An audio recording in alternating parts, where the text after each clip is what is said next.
Hey, I want to welcome you to another episode of Mission Matters. My name is Adam Torres, and if you'd like to learn more about joining our community, head on over to missionmatters.com/community and apply. Okay, so today is a very special episode. For those that have been listening to the show for a long time, you know I love celebrating our authors. You know I love celebrating new books when they're released. So today I have one of our new authors, Dr. Lanice Block, on the line. She is founder and CEO over at Sancore Consulting. And first off, hey, Lanice, I just want to say welcome back to the show and congrats. Thank you. Thank you for having me. I'm delighted to be a part of this. Oh my gosh. So we've been on this book journey with each other for, I don't know, a year plus now. Time flies when you're having fun, and we're going to get into that. And of course, I want to talk about your writing, your contribution to the book. So Your Gifts Will Make Room for You was the title of what Lanice wrote. But before we get into all of that, we'll start this episode the way that we start them all, with what we like to call our Mission Matters Minute. So, Lanice, we at Mission Matters, we amplify stories for entrepreneurs, executives, and experts. That's our mission. Lanice, what mission matters to you? Mission matters to me is inclusion, innovation, and impact. I believe that you must have innovation and inclusion they go together to really make the impact that is needed for social justice in our world, in our society. It's one of the major formulas to combat inequity and promote social justice. Yeah. Love it, and love bringing mission-based entrepreneurs and executives on the line to share, why they do what they do, how they're doing it, and really what we can all learn from that so that we all grow together. So again, great having you back on the show. And I guess before we get into the book, I know you have another book that you're also releasing. So I love it. Love more books. So Developing a Critical Equity Leadership Identity, and that's with Dr. Naomi Taylor. So we'll get into this, of course. But before all of that, I don't want to assume that maybe some of our newer listeners caught some of our previous work. So let's just start off maybe with how you got started in this space. Like, where all that begin for you? It all began for me this basically living life, but definitely more intentional. As I mentioned before, many times as an educator, being in the classroom, and seeing, firsthand the disparity with how my students were, the lives of my students in populations or in spaces rather, where there wasn't as adequate resources and things like that. And then moving into leadership positions and seeing the underlying reasons why in many cases there weren't adequate resources, and being a part of the team to help rectify some of that. And that kind of led me into the work of doing diversity, equity, inclusion in a more formal way. And then after that was kind of the basis of the platform in which I started my own business. I'm really wanting to work with organizational leaders to help them and help the organizations themselves really focus on what are the things that are needed to do, the tools, the strategies, the mindsets that are needed to really promote diversity, equity, inclusion in the ecosystem to promote change and impact. Now, as you're kind of going through your career, and as you mentioned, you're kind of working to this build up and you're progressing. Was there a point, or like, what was that point when you were like, I have to do more. I have to start my own business. Like, do you remember that? Oh, yes. I think when I figured out that what I was doing wasn't getting the traction that I wanted. I was working in a big system and things just move along. It's hard to move a gigantic boat in a great big system. So I think I decided I wanted to do something different. I felt like there were things that I wanted to do that weren't maybe what everybody else wanted to do. I felt like I had to answer. And I felt like there was a way that I could do things a little bit better. And so I wanted to move to developing my own sort of frameworks and procedures and ways of doing things, and working with organizations who were ready to do the work, and who had the leadership on board, and who were ready to dedicate resources and were interested. I felt like that was the sweet spot. People who were interested and poised, and I really wanted to do and work with those people and those groups and those organizations to make things happen in a more succinct way to get the ball rolling and to make change happen in a way that was less about dragging things along and convincing everybody to get up to agree, and then something happened and then change, and we have to start back at the beginning, which often happens in a big system. So I wanted to work with in smaller systems where change can happen much more readily and can be much more effective and much more thorough than big systems where it takes so much to make things happen. Yeah. And I see multiple attributes and things that you mentioned that a lot of the entrepreneurs that are watching this they're probably chuckling like I am. It's like, I wanted to do it my way. I had a different way. I wanted to see more. I wanted more impact. I wanted that impact to happen faster. I want to see the change and the value of my work taking place. So I feel like many people, when we go into as being entrepreneurs, that's one of the driving forces that cause us to, take that leap into, and to make that step. What would you tell to maybe some of and let's just talk to let's just say fresh group of entrepreneurs who maybe aren't quite as far along as you are. What would you tell some of the new entrepreneurs, obviously with the benefit of hindsight when it comes to launching their business or their endeavor? And it can be in the DE&I space or not, either or. Wow. I feel like I learned so many things, right? Yeah. That I'm still learning. I don't by any means consider myself. We all are. I hope we all are. I hope we all are. If somebody's like, I'm done learning, I don't know. Good luck. So I think having documenting processes early in the game, I feel like some things that I have processes have just been in my head. I've definitely learned to document them over time. But that's definitely something that I wish I had known earlier. And that's something I definitely encourage people that I talk to now when they're getting ready to start their own business. And really understanding that what you have to offer someone, it can be beneficial to someone. And then you have to find, your people. I was telling my teenagers that, you have to find, when you go to high school, you have to find your tribe, you have to find the people that you're going to hang out with, and so you have to find the people that want what you have to offer, and then finding that niche and that match. And once you find those people, you can really grow, and you can really make some tremendous impact and be really successful in that way. And so I spent a lot of time like molding myself to other things. And I really feel like now I have what I want to do, and when my systems and things that I feel like are really, really great work, really great things, curriculum and things like that I have developed. And I'm really trying to, work with the people who are aligned in that way. So I think that's both those things would be very helpful. All right, so Lenise, I want to switch gears here a little bit. So I do want to spend some time talking about this book. I'm so thrilled that you are a Mission Matters author and that you participated, and to be able to get your message out to our audience. Truly, it's an honor, and I'm humbled. I want to let's just dive right in. So your gifts will make room for you. So a lot of different angles, a lot of different things you could have written about. Why this topic? Why now? Well, first, thank you for allowing me to be a part of this book. There were so many great authors, this an esteemed group of people. Thank you for letting me be a part of this amazing suite of people, and it's an amazing sort of product that you have. I'm delighted to be a part of it as well, Adam. So I think that one of the things that I have has been a theme really in my life and in my, especially in my professional journey and even in my personal journey, is I believe that, there's enough success and happiness for everyone, that it's not necessarily a finite amount, and that scarcity is often a fallacy that everybody has available to you. And I also believe further that what you are endowed with, what you are given with, are given, that it is yours, and so you don't have to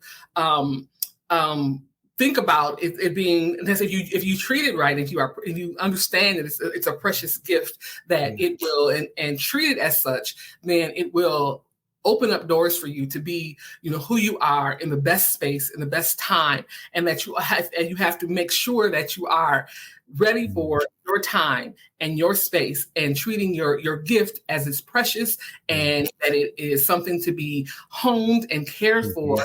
Then it's like a light, and that the people will see your light, and then the opportunity will present itself for present itself for you. It's actually a scripture.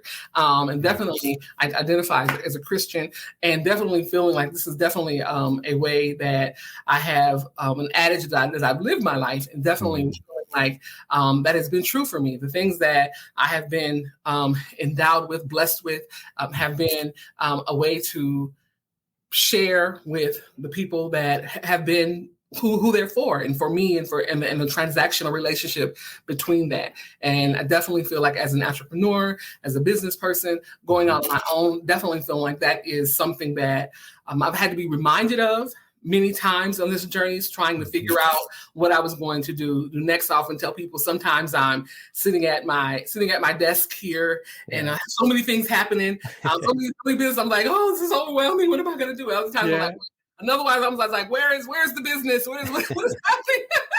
And trying to figure out how do I balance that? How do I make it more even? Right. And so always feeling like that it's there are provisions being made in that process, and that there will be room, and the gifts that I've been endowed with will make room, and there will be opportunities for me if I continue to treat my gift as a precious thing to be cared for and thought of as special, and then the room will be made for me. Yeah.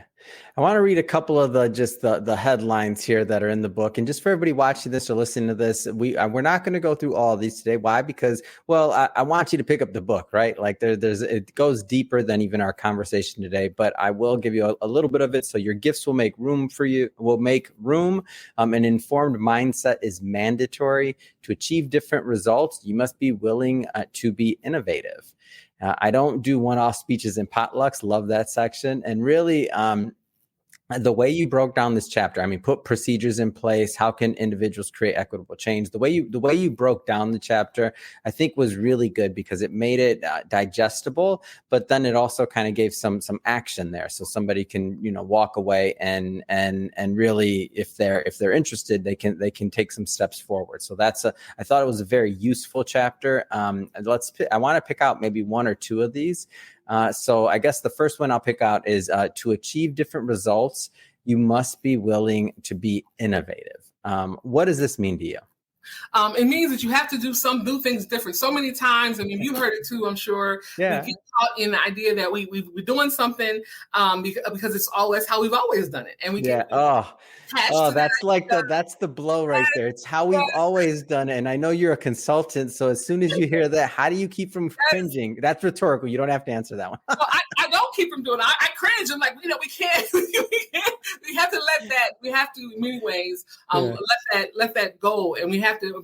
Otherwise, people's going to keep. It's a common phrase, but you would. You're probably not surprised, but many people often would be surprised at how committed people are to doing the same thing, and it's couched in fear and insecurity, and people don't want to take a chance because there's so many things that are caught up in that, and I absolutely understand that. And so we have to figure out a way. And when I speak with the leadership, I talk to them about how do you make this a safe space, right, for change and for risk and for failure. Really, because oftentimes when you start an innovation, there is this little hump that really is part of it. That it's a dip in production. It's a dip in the efficiency, because the system has to take a while to adjust to the innovation. And so sometimes people see that, and right away they're like, oh, this is not working. And you have to give the system time to adjust what is new. And if you have to understand that in advance and be willing to ride it out. And that's often that's hard for people to understand and to realize and to be committed to. And so that's something that you really have to commit to and understand, both as the leadership team and the people that they're working with, and then the overall team, the organization, and understand that, and then the other stakeholders as well. And so that's why innovation is have an innovative mindset is critical. And you have to do things differently. We can't keep doing the same things. It's it's a common terminology and phrase, but it's hard to get people to move and do those things differently. But I'm hopefully my work with them and helping them to understand that these are the elements that need to be in place, and these are some key things. Often I'm starting with some things that are low risk, and moving like incrementally up, that it helps make them see these things are doable, and that can help soften the blow in some ways to doing more things that are much more impactful, and then therefore more risk involved. But we help them along the way. So that's kind of where that idea springs from. Oh man, it's there's so much to unpack in what you said, and one of the things that I think about when I think about innovative companies or innovation in general is sometimes people only attribute that to like tech or like, we talk chat GPT or like AI or how do we do this? How do we innovate? But when you're innovating, let's just say within the DE&I space, let's say technology aside, can you tell us kind of how you go about this, or what some of the thinking that goes involved on your end in terms of innovation? Because I want people to know that you don't have to be in tech. Consulting, bringing new ideas. Like there's a lot of different ways to innovate. Right. There's lots of different ways to innovate. Sometimes it's simple as just, for example, changing the evaluation process. So if you are, if you're committed to diversity, equity, inclusion, and because there's a common phrase, people say, people respect what you inspect. Right. And so I never heard that one. People respect what you inspect. I wish I knew that. What you think is common is not common. That's mine, because I didn't hear that one before, Lenise. First of all, I had back in a long time ago, Mr. Court Harris, he used to say that all the time. So that means that people are paying attention to what you evaluate. And so one of the things that I often encourage people to do is, if you are again committed to diversity and inclusion, make that part of your evaluation process for leaders. Make that part of in order to be an effective leader.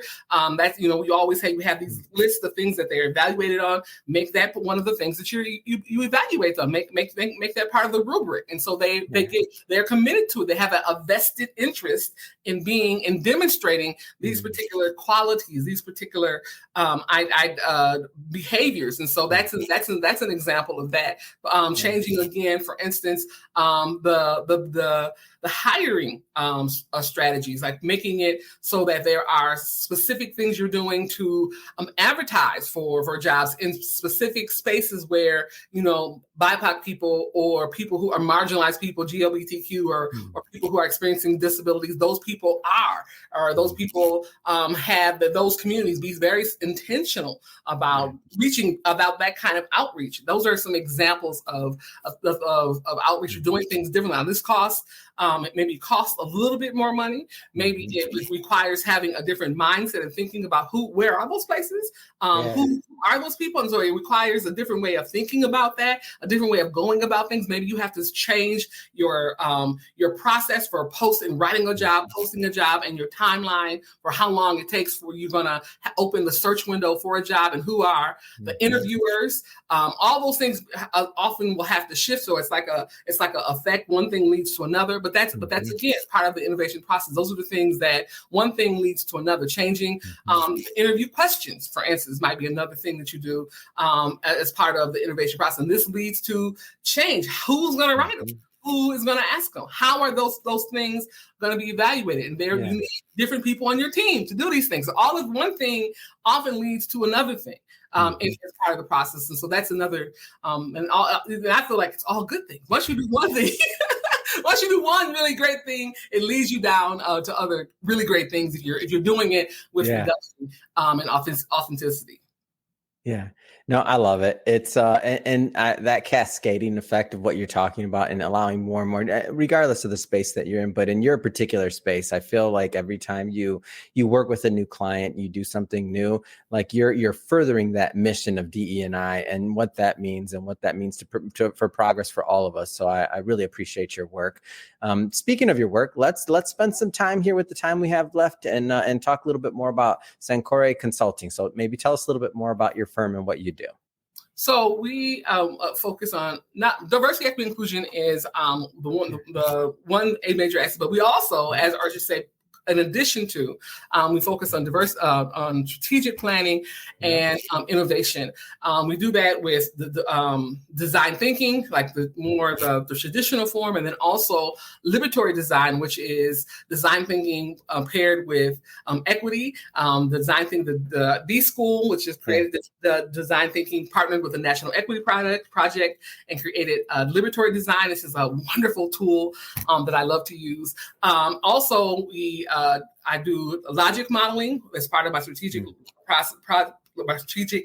planning process with organizations, helping them map out the things that they're doing, the outputs, the inputs, outcomes, all those things to help them see what they're doing. Also, the design sprints, which are a much longer process in the work, and recently got certified to be a master workshopper, where learning some very specific skills about the laws of facilitation, so that I'm equipped to facilitate using innovative strategies about really any topic that can be done, and with a variety of different things, that variety of different sort of tactics and procedures around innovation and creative thinking and problem solving.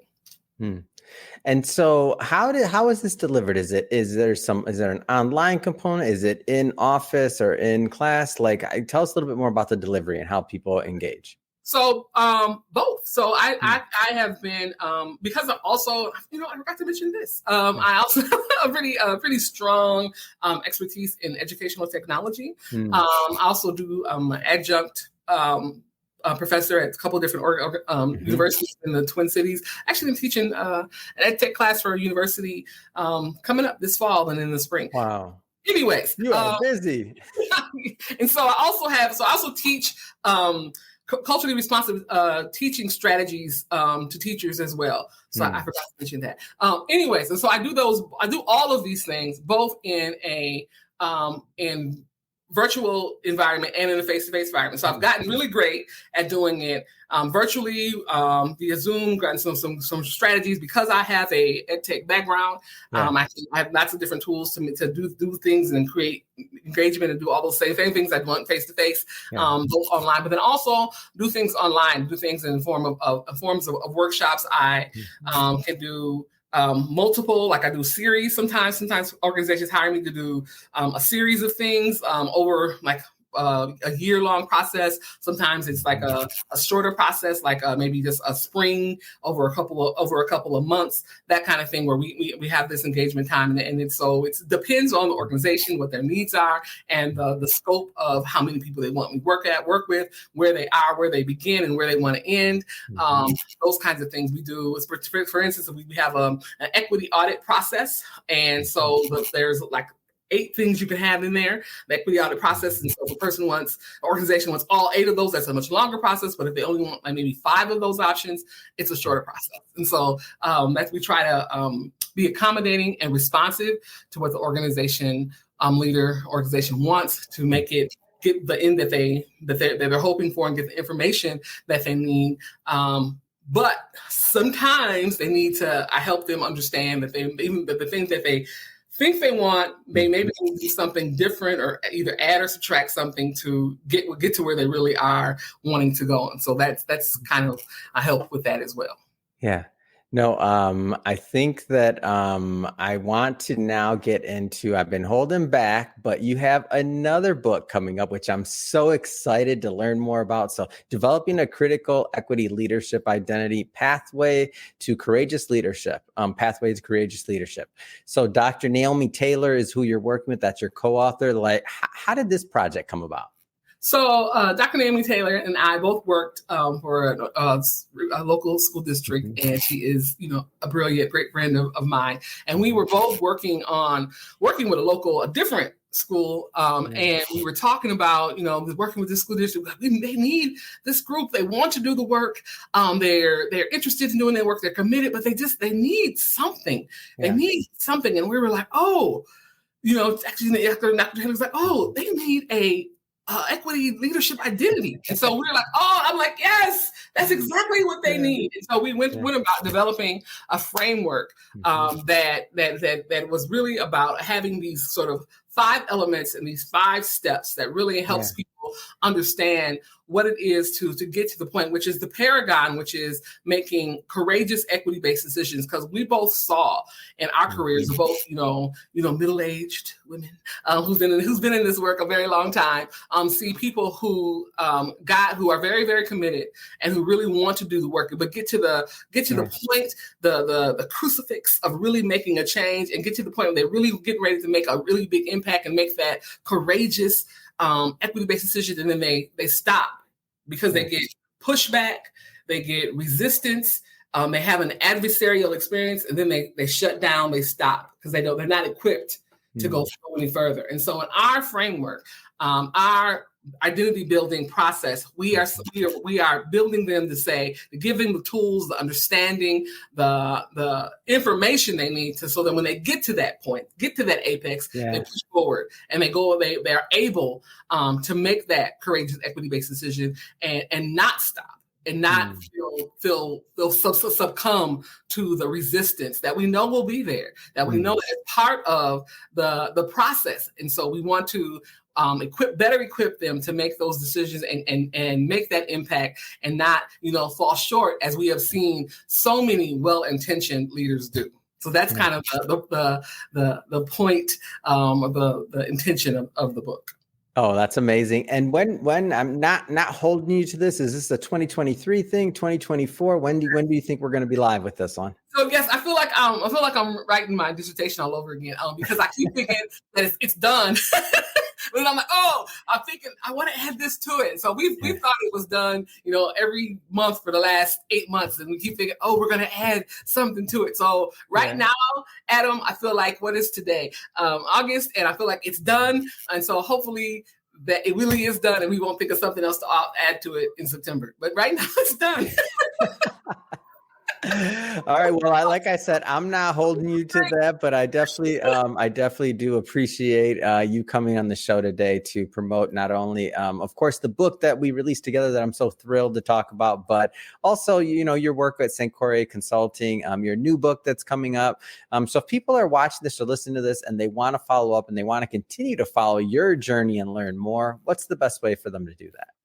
They can go to my website and schedule. There's a button that says schedule a consultation with me. That's the best way to understand, what I'm doing and how to connect and just have a conversation with me. Also, you can also sign up to join our newsletter that we release monthly that has tips and hints about solutions and innovation, things like that. And so those are the two kind of entry points to connect with St. Corey. So definitely invite people to engage in one or both of those ways. Fantastic. And we'll put that information in the show notes so that our audience can just, click on the link and head right on over. And speaking of the audience, if this is your first time with Mission Matters, we're all about bringing on business owners, entrepreneurs, executives, and experts and having them share their mission, the reason behind their mission, what gets them motivated and fired up to go out into the world and to make a difference. If that's the type of content that sounds interesting or fun or exciting to you, we welcome you. Hit that subscribe button. We have many more mission-based individuals coming up on the line, and we don't want you to miss a thing. Lanice, again, thank you so much for coming on the show. It really has been a pleasure, and look forward to continue to promote this book with you. Thanks again. Thank you. I appreciate your time.